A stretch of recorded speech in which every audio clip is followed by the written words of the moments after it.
The ground shook with each step the creature took. Annie Frost pressed herself against the overturned medical transport, her hands still gripping the supply kit she had managed to salvage before everything went wrong.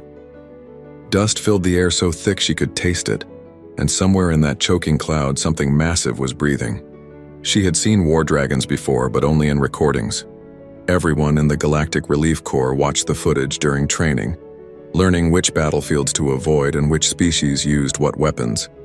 The Kryn Empire favored their bioengineered monsters above all else. Living tanks, some called them. Others had less polite names. This one was close. Too close. Annie had been a medical volunteer for 8 months. She treated burns and broken bones, delivered supplies to refugee camps, and tried not to think too hard about the politics behind each conflict. Her job was simple: help whoever needed it, regardless of which side they fought for. That philosophy had served her well until today, when her convoy took a wrong turn and drove straight into active combat. The other volunteers were dead. Annie had checked. She did not let herself think about their faces or remember their names. Not yet. Survival first, grief later. That was the rule. Through a gap in the twisted metal, she watched the dragon move.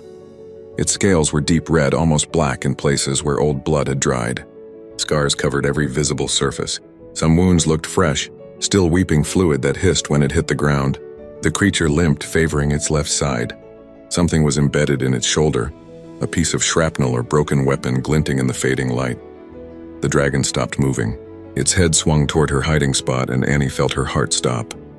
Eyes like molten gold fixed on the wreckage. Steam rose from its nostrils. This close, she could see the intelligence in those eyes, the awareness. This was not just an animal, but it did not attack. After a long moment, the dragon turned away and continued its uneven path across the battlefield. Annie waited until the footsteps faded before she moved. Her training took over: check surroundings, assess threats, find safe route to extraction point. The problem was that extraction point no longer existed. The communications tower was slag. The emergency beacon in her kit blinked uselessly, unable to connect with any network. She was alone on a hostile world with no way home. The Kryn found her at dawn. Their patrol moved with military precision, weapons ready, scanning the wreckage. Annie stood slowly, hands raised, her medical insignia clearly visible on her vest. Shooting medical personnel violated at least 6 different galactic treaties, though she was not sure the Kryn cared much about treaties. Their commander was tall, even for his species. Kryn physiology favored dense muscle and thick hide, evolutionary advantages from their high-gravity homeworld. This one had decorations covering his armor, marks of rank and achievement. He looked at Annie the way someone might look at a minor inconvenience. "Human," he said in accented but clear standard language. "You are in restricted combat zone." "My convoy was attacked," Annie replied, keeping her voice steady. "I need to contact the relief corps." "That is not possible. You are now prisoner until your status is determined." He gestured to 2 soldiers who moved forward to take her arms. Annie did not resist. Resistance would be pointless. They brought her to a compound carved into a canyon wall. Temporary structures dotted the area, military efficiency evident in every placement. Soldiers moved between buildings with purpose. Equipment was stacked in precise rows. At the far end of the canyon, separated from everything else by a wall of energy barriers and guard posts, Annie saw him. The dragon from the battlefield. He was even larger than she had realized. His bulk filled the entire back section of the canyon. Heavy chains secured his legs to anchor points drilled deep into rock. More chains wrapped his neck and torso. He lay still, his breathing labored and painful to hear. "That is Drathus," said a voice behind her. Annie turned to find a Kryn medic, identifiable by the green markings on his uniform. The Crimson Storm, greatest war dragon in the fleet. Or he was until he went mad. "Mad?" Annie asked. "He attacks anyone who approaches. 3 handlers dead, 7 wounded. We cannot treat his injuries. We cannot mount him for combat. Commander Torn wishes to destroy him, but High Command refuses. Too valuable, they say." The medic shook his head. "Valuable corpse, more like." Annie looked back at the dragon. Even from this distance, she could see the infection spreading across his scales, the unnatural angle of one wing, the way he held himself against the pain. No wonder he attacked. He was suffering, and everyone who approached him either wanted to use him or gave up too quickly to help. "What happened to him?" she asked. 20 years of warfare happened. Drathis has fought in 43 major campaigns. The modifications we make to war dragons are extensive. Sometimes the body breaks down, sometimes the mind does. The medic studied her with curious eyes. Why does a human care? Annie did not answer. She watched Drathis shift position slightly, a movement that clearly cost him effort. His golden eyes opened for a moment, scanning the compound before closing again.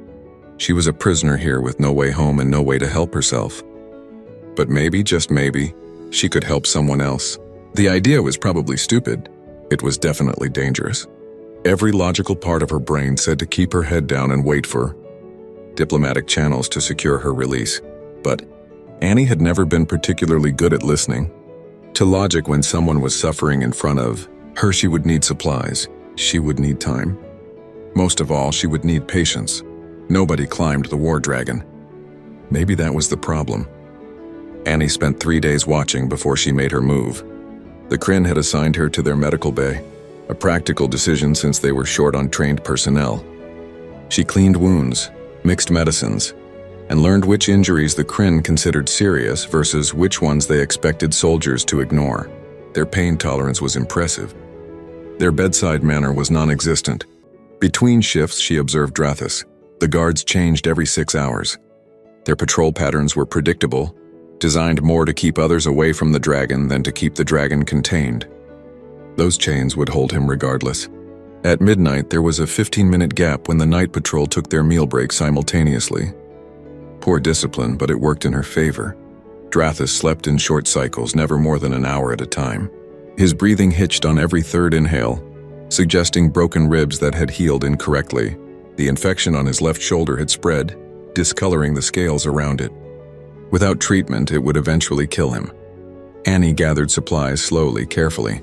Antiseptic from one cabinet, bandages from another, a surgical kit that she signed out under the pretense of inventory checking. The Kryn medic who had spoken to her earlier, whose name was Roth, noticed her interest in the dragon but said nothing. Maybe he thought she was just curious. Maybe he did not care what a human prisoner did with her free time. On the 4th night, Annie made her approach. The canyon was dark except for scattered light posts. Drathis lay in his usual position, head resting on his forearms. His eyes were closed. Annie moved slowly, making no attempt to hide her footsteps. Silence would seem like deception. Better to be honest about her presence. She stopped 20 feet away and sat down. For a long time, nothing happened.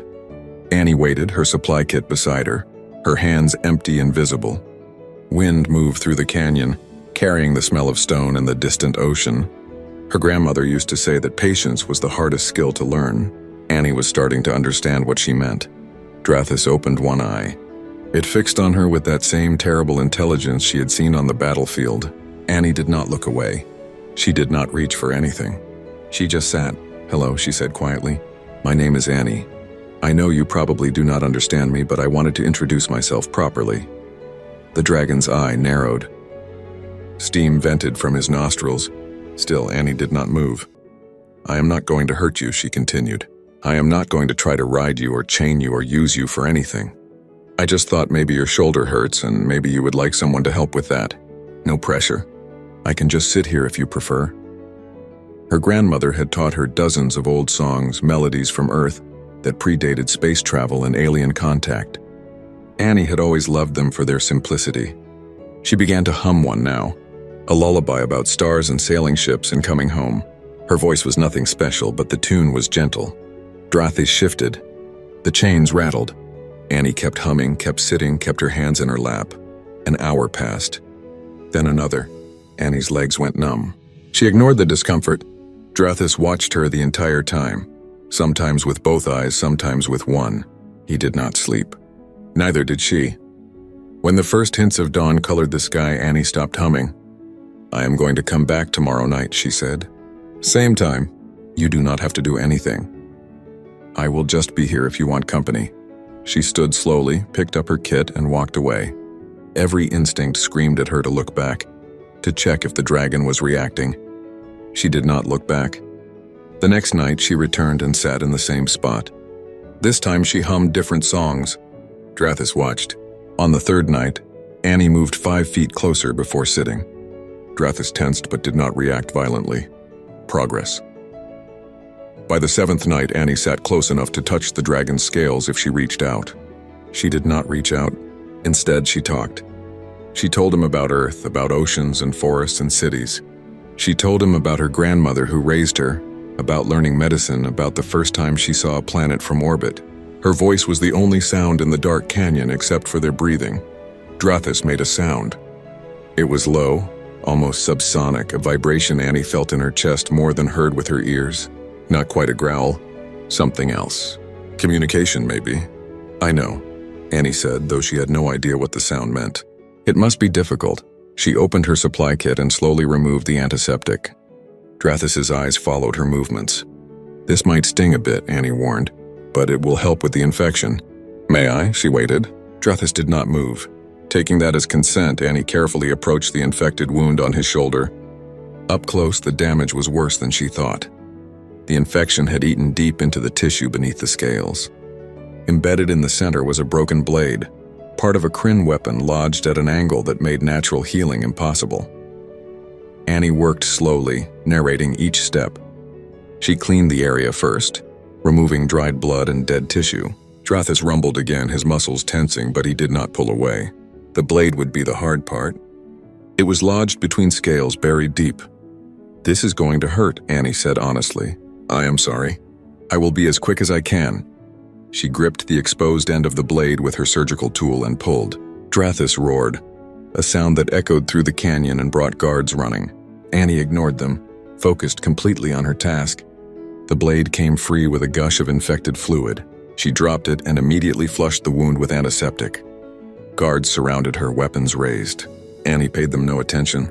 She packed the wound, wrapped it with bandages that would never hold against Drathis's bulk but might provide some compression, and finally sat back. Drathis breathed easier already. His golden eyes met hers and something passed between them. Understanding maybe? Or trust, same time tomorrow? Annie asked.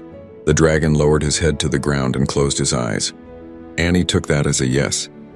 Commander Torin stood at the edge of the barrier watching the human work. 3 weeks had passed since Annie's first unauthorized contact with Drathis. 3 weeks of gradual, impossible progress. The war dragon that had killed 3 trained handlers now allowed a slip of a human girl to climb across his back, treating wounds that would have festered into death. Explain this, Torin demanded of Roth, who stood beside him with a data tablet displaying Drathis's vital signs. I cannot, Commander. By all logic, it should not work. Yet the dragon's infection markers are down 40%. His appetite has returned. Yesterday, he allowed her to set the fracture in his wing. Roth scrolled through medical readings. Whatever she is doing, it is effective. Torin watched Annie extract another piece of shrapnel from between Drathis's scales. The dragon rumbled, that strange sound he made only around her, not pain, something closer to communication. Can we replicate her methods with our handlers? We have tried. Drathis becomes violent the moment anyone else approaches. It is specific to the human. That is unacceptable. Drathis is military property. We cannot have a foreign prisoner as his sole caretaker. Torin made a decision. Tomorrow we test whether the dragon will accept combat commands from her.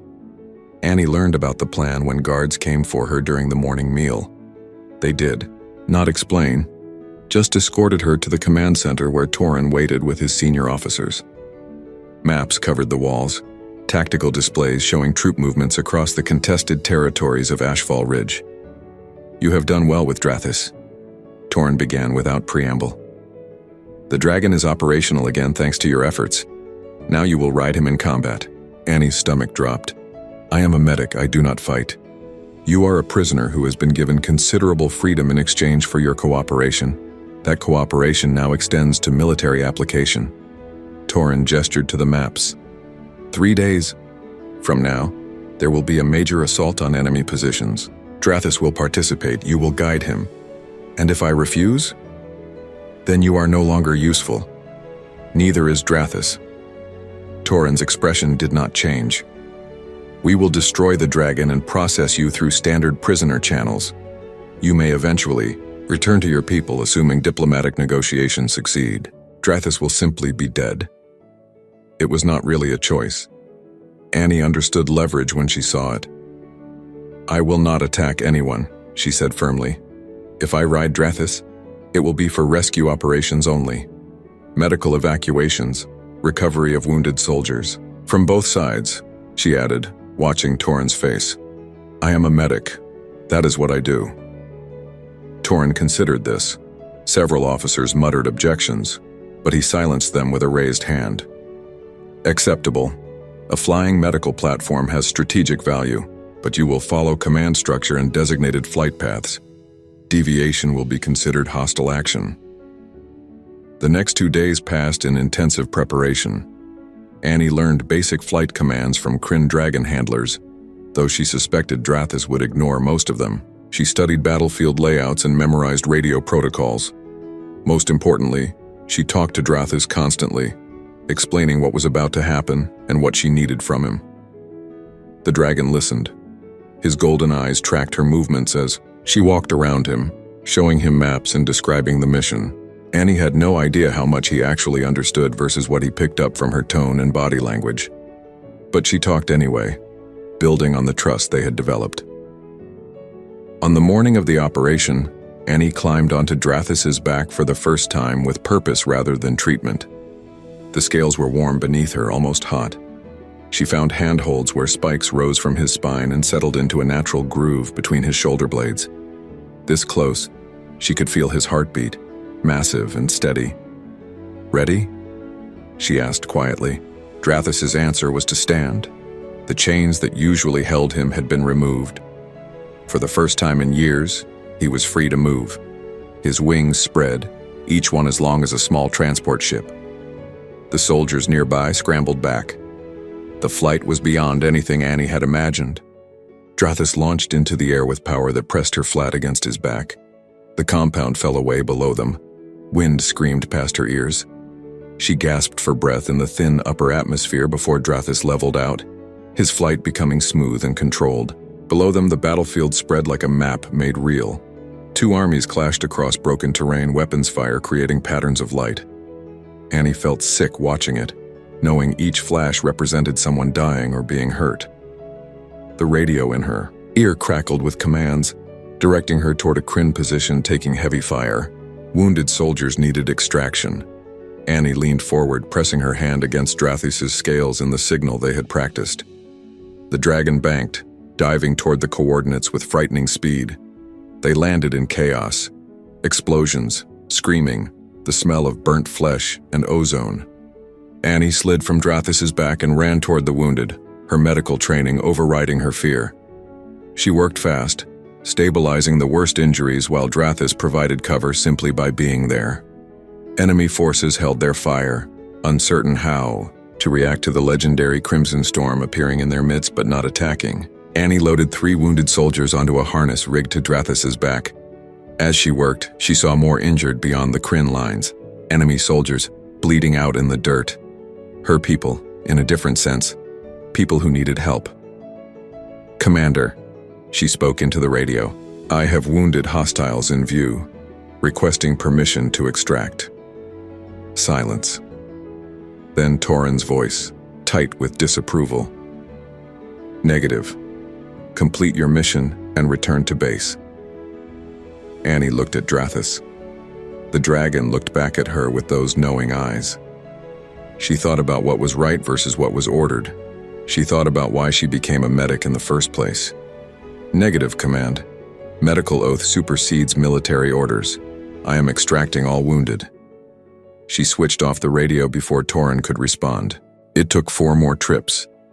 Annie and Drathis pulled wounded soldiers from both sides out of the combat zone, treating them equally regardless of which army they served. By the end, even the enemy troops had stopped shooting at them, some actively signaling for medical assistance. When they finally returned to base, Torin was waiting with armed guards. His expression promised consequences. But he was not the only one waiting. Word had spread. Soldiers lined the canyon walls, watching in silence as Annie climbed down from Drathis's back, exhausted and covered in blood that was not her own.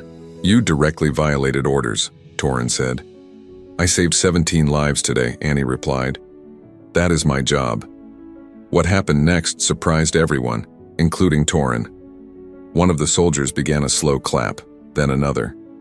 Within moments, the entire compound echoed with applause. Even some of Torin's own officers joined in. The commander's face remained impassive, but Annie saw the calculation behind his eyes. Public opinion had shifted. Punishing her now would create problems. "Debriefing in 1 hour," he said finally. "Dismissed." Annie returned to Drathis' side and leaned against his warm scales, suddenly shaking with exhaustion and reaction. The dragon's head lowered beside her, and she felt more than heard his rumbling approval. They had done something today, something that mattered. And somehow, impossibly, both of them were still alive. The sunset painted Drathis' scales in shades of copper and gold, as Annie cleaned and dressed his wounds after another rescue mission. 6 weeks had passed since her first flight. 6 weeks of impossible partnership. Soldiers on both sides of the conflict had started calling them the Mercy Wing. When Drathis appeared in the sky, fighting slowed. Sometimes it stopped entirely. Annie felt the change in him before she saw it. A tremor ran through his body, different from the usual muscle tension. His breathing shifted. Then images flooded her mind, vivid and terrible. She saw through Drathis' eyes, but younger eyes. Saw a world of floating islands and crystal blue skies. Saw others of his kind, smaller dragons in colors of green and violet and silver playing in updrafts. Saw armed figures arriving, nets and weapons, capturing hatchlings while parents screamed overhead. The vision ended as abruptly as it began. Annie found herself gasping, tears streaming down her face for reasons she did not fully understand. The emotions lingered, powerful and raw. Loss, grief, betrayal. "They took you," Annie whispered, her hand pressed against Drathis' scales. "You were just a baby and they took you." The dragon made a sound she had never heard before, something between a whimper and a growl. Annie realized with shock that Drathis was crying, or the dragon equivalent. Heavy drops fell from his eyes, hissing where they struck stone. She spent that night beside him, not treating wounds, but simply being present. Drathis shared more memories. Annie saw years of training, of pain, of modification surgeries that changed his body and mind. Saw battles where he killed because that was what he was forced to do. Saw handlers who beat him when he hesitated and rewarded him when he destroyed. By dawn, Annie understood. The Kryn had not just enslaved Drathis. They had broken something fundamental in him, and then expected the broken pieces to function like a machine. She found Roth in the medical bay preparing for the day's work. "I need access to the genetic records," Annie said without greeting. "For the War Dragon program." Roth looked up, surprised. "Those files are classified military research. I know what they did to him. To all of them. I need to understand the modifications so I can help reverse them." "Reverse them?" Roth's expression shifted to concern. "That would be treason. The War Dragons are strategic military assets. Their value lies in their enhancements. Their value lies in being living creatures who deserve basic dignity," Annie shot back. "You have seen what Drathis becomes when he is treated with basic respect. Imagine what he could be without the modifications causing him constant pain." Roth said nothing for a long moment. Then he sighed. "I cannot give you access, but I also cannot monitor every terminal in this facility. If someone were to use my login credentials during my lunch break, I would have no way of knowing." He wrote a code on a slip of paper and left it on the desk. Annie spent her lunch break reading through files that made her physically ill. The modifications were extensive and brutal. Aggression enhancements that kept dragons in a state of perpetual fury. Pain suppressors that masked injuries until they became critical. Loyalty programming that punished independent thought. Growth accelerators that pushed their bodies to unsustainable sizes. And there, buried in the technical specifications, Annie found something else. A genetic facility on Ashfall Ridge where new dragons were being created and where the original breeding population was kept. Coordinates, security protocols. Everything she needed. That evening, Annie met with Owen Wells, the other human prisoner who worked in communications. They had spoken occasionally, carefully, knowing guards monitored most conversations. Now they stood in a maintenance corridor that Owen had identified as having no surveillance. "I need your help," Annie said. Owen studied her with tired eyes. "I know that look. That is the look of someone about to do something catastrophically stupid. I am going to free the War Dragons." "Yeah." Catastrophically stupid, called it. Owen ran a hand through his hair. Annie, even if you could access the facility, even if you could release them, where would they go? The Kryn would just recapture them. Not if we disable the control system simultaneously. Not if we show the other dragons what I showed Drathis, that they can choose something different. Annie pulled up the files she had copied. Look at this. The control system uses a neural network. Every dragon is connected. If I can broadcast Drathis's memories through that network, show them what happened, show them his freedom, they will rebel all at once. Owen finished the thought. That would be chaos. People would die. People are dying now. In a war that uses enslaved creatures as weapons. How is that better? Owen was quiet for a long time. Finally, he nodded. I can get you into the communication systems. I can maybe create a distraction. But Annie, if this goes wrong, they will execute both of us. You know that, right? I know. Planning took another week. Annie memorized layouts, schedules, guard rotations. She gathered supplies, hiding them in her medical kit. She prepared Drathis, explaining what she needed from him. The dragon understood. She could feel his eagerness through their connection, the desperate hope that other dragons might experience what he had found. The night they chose was moonless and cold. Owen created his distraction exactly as planned, a false alarm about enemy aircraft that pulled most guards to defensive positions. Annie and Drathis moved through the darkness toward the genetic facility, flying low to avoid detection. The facility was smaller than she expected, but heavily fortified. Drathis could have destroyed the walls, but that would alert everyone. Instead, Annie used access codes Owen had obtained through careful hacking. The door opened. They slipped inside. The breeding chamber was a nightmare made real. Dragons in cages barely larger than their bodies, subjected to constant testing and modification. Some were young, still showing colors from their homeworld. Others looked ancient, their scales dull from captivity. All of them turned to stare as Annie and Drathis entered. Annie worked fast. She connected Owen's modified device to the neural network terminal. The code he had written would broadcast Drathis's memories to every dragon connected to the system. Every war dragon on Ashfall Ridge, every dragon in this facility. All of them would see what freedom felt like, what choice meant. Ready? Annie asked Drathis. The dragon lowered his head, touching it to the terminal. Annie activated the broadcast. What happened next would be talked about for generations. Across Ashfall Ridge, war dragons stopped following orders. Some simply froze in place, overwhelmed by the flood of new information. Others broke their handlers' control violently, throwing off riders and smashing restraints. In the facility, caged dragons began to roar, a sound that built until the walls shook. Annie released the cage locks. Dragons poured out, disoriented but free. Alarms screamed. Automated defenses activated. Annie threw herself onto Drathis's back as the facility erupted into chaos. They flew through weapons fire and explosions, Drathis leading a stream of freed dragons into the night sky. Behind them, more dragons rose from across the battlefield, converging on Annie's signal. The sky filled with wings and roars and the promise of something new. 53 dragons answered the call. 53 creatures who had known only war now flew together toward an uncertain future. And at the front, a quiet human girl held tight to her friend's scales, terrified and exhilarated in equal measure. The rebellion had begun. Space was colder than Annie expected. Even inside the stolen Kryn transport ship, wrapped in thermal blankets with 53 dragons crammed into a cargo bay designed for 20, the cold seeped through everything. Drathis lay beside her, his body heat the only thing keeping her from freezing. Other dragons huddled together, their eyes reflecting confusion and fear and hope. The escape from Ashfall Ridge had been brutal. Not all the dragons made it. 7 fell to anti-aircraft fire before they cleared the atmosphere. Another 3 were too injured from their captivity to survive the stress. Annie still saw their faces when she closed her eyes, still heard their final cries, but 53 survived.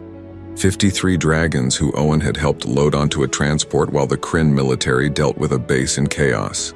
Owen himself had not made it aboard. The last Annie saw of him, he was being dragged away by security forces. She owed him everything. She owed him her life and the lives of every dragon on this ship. "Coordinates locked," called a voice from the cockpit. Beth Chen, a human pilot who had been held prisoner for 2 years and saw her chance at freedom in the chaos. She was not military, Just a cargo hauler who took a wrong contract and ended up in Kryn custody, but she could fly and that was all that mattered. How long until we reach the coordinates? Annie asked. 14 hours at current speed, assuming we are not intercepted. Beth glanced at her sensors. I am picking up pursuit ships launching from Ashfall Ridge. They are not close yet, but they will catch us if we maintain this heading. Annie looked at Drathis. The dragon's eyes met hers and she felt his thoughts mixing with her own. Calm, trust, home. He had shown her the coordinates in his memories, the location of his birth world. The place that Kryn took him from 40 years ago. We keep going, Annie said, no matter what. The 14 hours stretched into eternity. Dragons grew restless in the cramped space.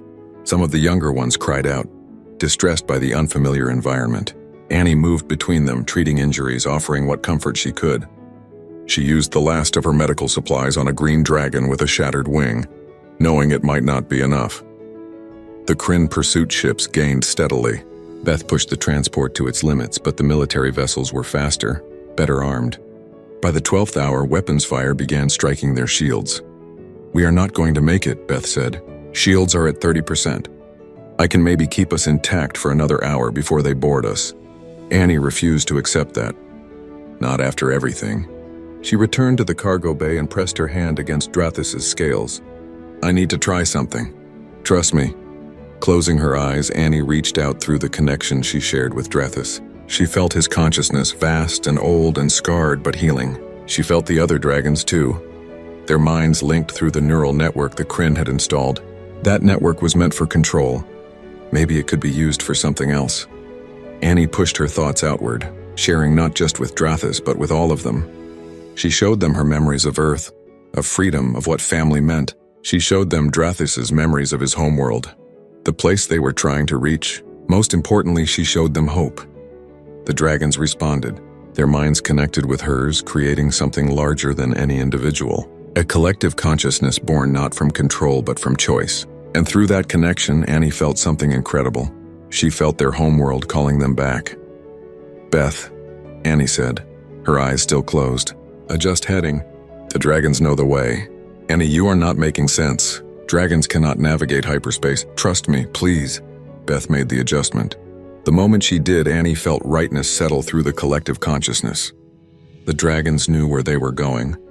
They had always known. The Kryn coordinates were close but not exact. This path was true. The pursuit ships followed, still firing. One blast got through the failing shields and tore a hole in the hull. Pressure dropped instantly. Beth scrambled to seal the breach while Annie held on to Drathis, both of them struggling for air that was escaping into vacuum. Then something unexpected happened. The green dragon Annie had treated, the one with the shattered wing, began to glow. Faint at first, then brighter. A bioluminescence spreading across its scales. One by one, the other dragons began to glow too. Different colors, blue, violet, silver, gold. The cargo bay filled with light. The transport ship began to move faster. Much faster. As if the dragons themselves were propelling it. Beth stared at her instruments in disbelief. We are accelerating past maximum velocity. That should not be possible. Maybe war dragons can do more than fight, Annie said. Maybe the Kryn never let them discover what they really are. The light intensified. Space itself seemed to bend around them. The Kryn ships fell away, unable to match their speed. Annie felt the collective consciousness of the dragons singing. A sound without words that spoke of joy and power and homecoming. When the light faded, they had arrived. The planet before them was beautiful beyond description. Floating islands drifted through clouds of bioluminescent mist. Crystalline structures caught the light of twin suns, and rising from the surface to meet them came dragons. Dozens of them, hundreds, all colors Annie had no names for. Free dragons who had never known chains. Verdant deep, Beth whispered, reading the name from scanners. That is what they call it. Drathis made a sound Annie had never heard before, pure joy. The cargo bay doors opened and dragons poured out into the atmosphere of their homeworld. Some flew awkwardly, their bodies too modified by Kryn engineering. Others soared with natural grace, remembering what they had lost. Annie watched them go, tears streaming down her face. This was why she became a medic. Not to patch wounds so soldiers could return to battle, but to heal the damage that never should have been done in the first place. Drathis remained beside her, even as other dragons called to him. He looked at Annie, a question in his golden eyes. "Go," she said. "It is okay. You are home." The dragon touched his head to hers gently, sharing one last moment of connection. Then he spread his wings and launched into the sky, joining his people for the first time in 40 years. Annie stood at the open cargo bay door, watching dragons dance in alien skies, and felt something break and heal simultaneously in her chest. They had done it. They had actually done it. Rain fell softly on the floating islands, warm and gentle, carrying the scent of growing things Annie had no names for. She sat on a platform of living crystal, watching young dragons play in the waterfalls that connected one island to another. 6 months had passed since they arrived on Verdant Deep. 6 months of healing and learning and building something new. The elder dragons had welcomed the returned exiles with open wings, but integration proved harder than anyone hoped. War dragons bore modifications that could not be fully undone. Their bodies were too large, their instincts too warped by genetic tampering. Some struggled with aggression they could not control. Others suffered from pain that medicine could only dull, never eliminate. Annie had worked herself nearly to exhaustion those first months, treating injuries and mediating conflicts and teaching others what she had learned with Drathis. Beth helped, along with 3 other humans who had been part of the Galactic Relief Corps before capture. Together, they established a healing sanctuary on one of the larger islands, a place where war dragons could recover at their own pace. The galactic community had responded to news of the escape with predictable chaos. Some species condemned the Kryn war dragon program. Others defended it as legitimate military research. Diplomatic channels buzzed with accusations and demands. The Kryn Empire initially threatened invasion to reclaim their property, but public pressure forced them to back down. Slowly, reluctantly, reforms began. Annie barely followed the politics. She had more immediate concerns. Like the silver dragon who still woke screaming from nightmares. Like the violet one who refused to eat. Like Drathis, who spent hours every day flying alone to the farthest islands, processing decades of trauma in whatever way dragons processed such things. "You should go home," Beth said one evening as they prepared the clinic for the next day. "Back to Earth. You have done everything you could here." "I know," Annie replied, organizing medical supplies. "The Relief Corps has been asking when I am returning. They have new assignments waiting." But Annie looked out at the sunset, painting the sky in colors Earth never had. "I am not sure where home is anymore." Footsteps behind them, too heavy to be human. Annie turned to find an elder dragon, her scales the deep blue of ocean depths. Her name was Whisper of Tides, or that was the closest translation Annie could manage.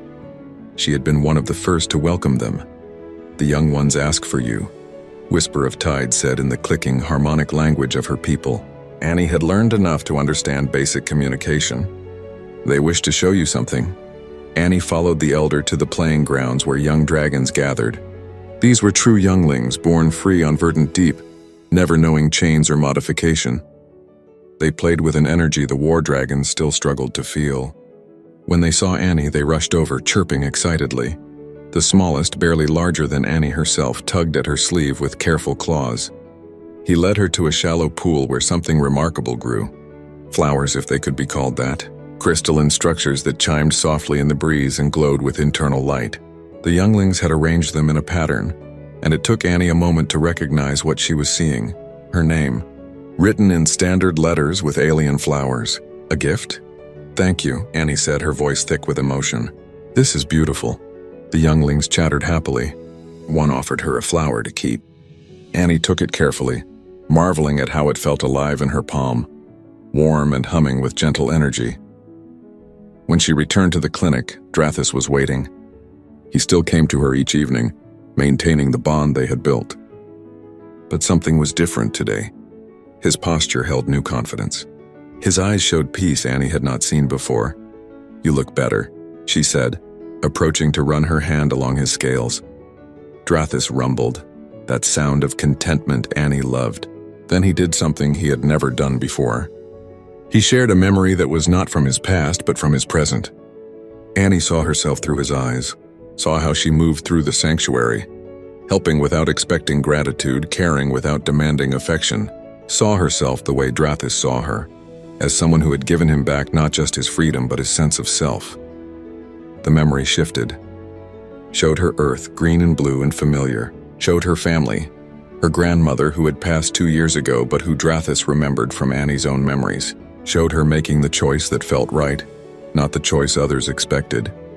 "You want me to decide?" Annie said softly. "Stay or go." Drathis touched his head to hers. The meaning was clear. Either choice was acceptable. Either choice was an act of freedom. He would understand. Annie spent that night walking the floating islands, thinking about what she wanted versus what she thought she should want. The Relief Corps needed her skills. Earth needed medical volunteers. There were thousands of conflicts across the galaxy where one person could make a difference. But there were also 43 war dragons on Verdant Deep who still struggled with their trauma. There were elder dragons trying to understand the modifications forced on their returned children. There were other species beginning to reach out, asking questions about what happened, about whether healing was possible for their own wounded. By morning, Annie had made her decision. She contacted the Relief Corps and tendered her resignation. Then she composed a message to the Galactic Council, offering her services as a consultant on rehabilitation and interspecies healing. She would stay on Verdant Deep, at least for now. She would help build something that had never existed before, a place where beings damaged by war could learn to be whole again. When she told Drathis, the dragon sang. An actual song, something the war modifications had stolen from him and that he had finally rediscovered. Other dragons joined in, their voices creating harmonies that made the Crystal Islands resonate. Annie stood among them, this family she had found in the strangest way imaginable, and felt something settle in her chest. She was exactly where she was meant to be. 3 years later, Annie would watch from that same crystal platform as a delegation from Earth arrived. The War Dragon Rehabilitation Program had become famous, drawing interest from medical professionals and diplomats across the galaxy. Her methods were being studied and replicated. Laws were changing. Species were talking to each other about how they treated sentient beings. But on this day, with rain falling and young dragons playing and Drathis sleeping peacefully beside her, Annie simply enjoyed the moment. She had climbed the war dragon that no warrior could reach, and in doing so had discovered something profound. Sometimes the greatest act of courage is not fighting. Sometimes it is simply reaching out to touch another's wounds and saying, "I see you. I will help if I can. You are not alone." The dragons sang their evening song. Annie hummed along, her voice small but steady among theirs. And on Verdant Deep, healing continued, one gentle touch at a time.